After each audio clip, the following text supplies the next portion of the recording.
The best day of my life and the worst day of my life are exactly 2 weeks apart.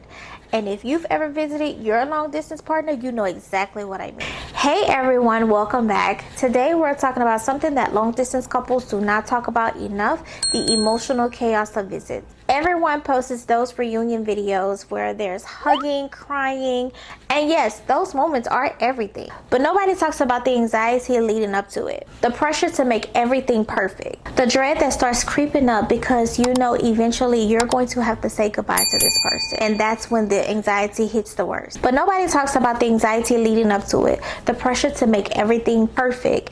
And then that dreadful creeping moment when you know that this moment is not going to last. Because you know you're going to have to say goodbye. And the absolute devastation of leaving. Visits are the best and the worst of a long distance relationship. They're what you live for, and it also breaks you. And today I'm walking you through the entire emotional roller coaster of a long distance relationship visit. From countdown to goodbye. And if you felt this, I want you to know that you are not crazy. Let's dive in. The weeks before, pure excitement. When we first book a visit, I'm on cloud 9. We set a date, I bought a plane ticket. Now we have something tangible that we can look forward to. We start counting down the days and just getting so excited about it. Proof that the distance has an end point, even if it's temporary. I make a list, I start planning my outfits, I start researching things that we can do in the area, and then I start counting down days immediately. Oh my God, 47 days to go, just 30 more days to go. Oh, we're almost there. That is literally all I can think about. But then 2 weeks out, that's when the anxiety kicks in. It's the mixture of excitement, but also panic. What if it's awkward? What if we don't sync up like we have been? What if I've gained a little weight? Or what if he doesn't like what he sees in person? What if? I built so much in my head that my reality cannot keep up with my expectation. And then there's the pressure. We only have 10 days together. Every moment has to count. Every conversation has to be meaningful. Every date has to be perfect. That's a lot of pressure already on a marriage that's already under stress. And then I started getting anxious about leaving yet, and I'm not even there. I'm already mourning the goodbye, and let me tell you, it's exhausting. The night before I leave, I do not sleep. I don't sleep at all. I'm too excited. I'm too anxious to just sleep. I think I'm gonna oversleep. I think I'm gonna miss my plane. The anxiety is weird. And if I do fall asleep, it's probably a 2-hour nap. Check my bags. I check to make sure I have my passport every 5 minutes. I'm making sure that everything is at the door, making sure that I have keys. Like, it's a non-stop panic. I try to calm down, but I just can't. Because tomorrow I get my husband back, even if it's just for a little while. There's no feeling like seeing my husband after months apart. I'm usually crying before I get off the plane. I'm shaking in the customs line. And then I walk through those doors, and there he is. There's my husband waiting on me. My husband, my person, everything else just disappears. We hug, and I swear, like, the time just stops. I smell him, like, it's just us. It's like, it feels like a movie. Like, I just can't believe we made it to this moment. Like, I've missed you so much. Police officers are like, hello, y'all need to get in the car, move along, you can't stay here. Yes, it's just a moment because I've missed my man. The first day together, we cannot stop touching, we cannot stop laughing, smiling at each other. We just like teenagers, okay? Like, we just having a moment. It's like we're trying to make up for missing the physical distance. Even though I'm so exhausted and jet lagged, we do not go straight to sleep. My husband cooks for me. We just catch up like we never just talked on the phone 5 minutes ago. We literally just laugh, have a good time, and just connect.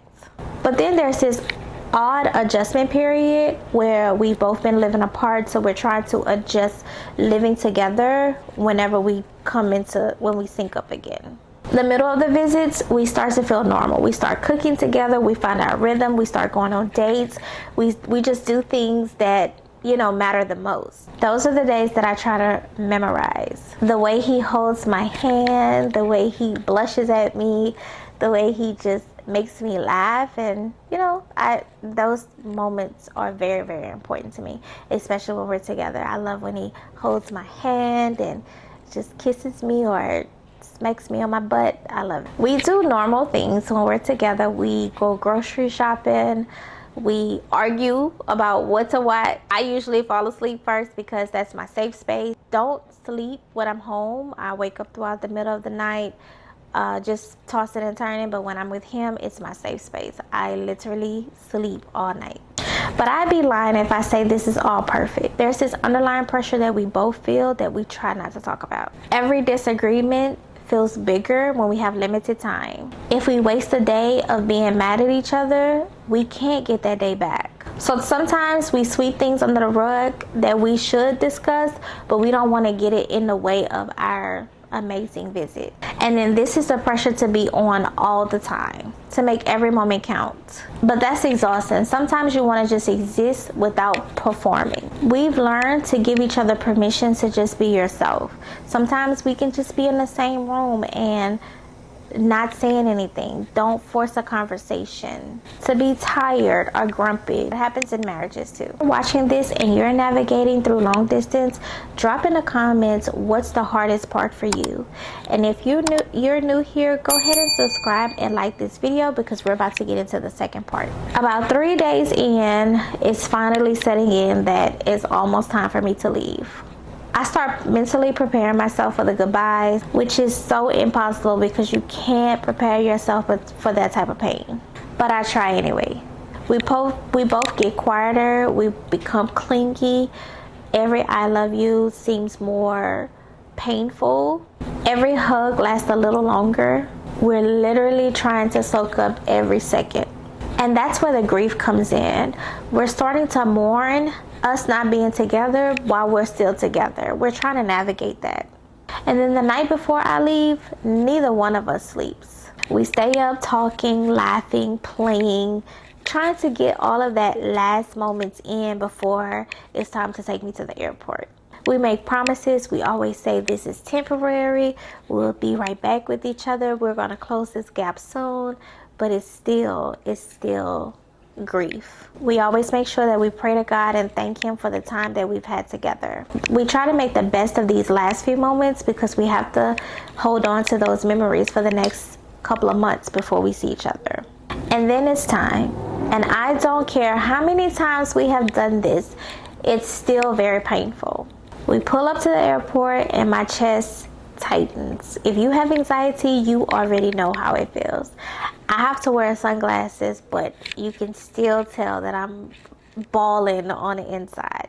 It never gets easier. And my husband always tells me, please don't cry because you're gonna make me cry. Like, it's such an emotional moment. So when we get to the airport, he does not leave my side until I'm actually going into security. So he's with me when I check my luggage in, and we just have our moments.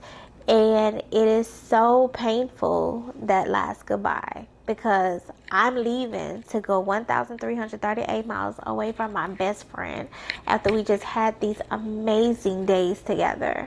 So it's painful. I'm literally crying in the airport, trying to figure out why I'm leaving my partner, you know? I cried through security. I cried through the gates. I cry on the plane. And I just know the people next to me are probably like, somebody must have just died, the way I cry. Because I just cry. And in a way, something did. The version of me who I was with my husband versus the person that I'm going home to alone. Now I'm going to be in half of me instead of the whole me that exists when I was with him.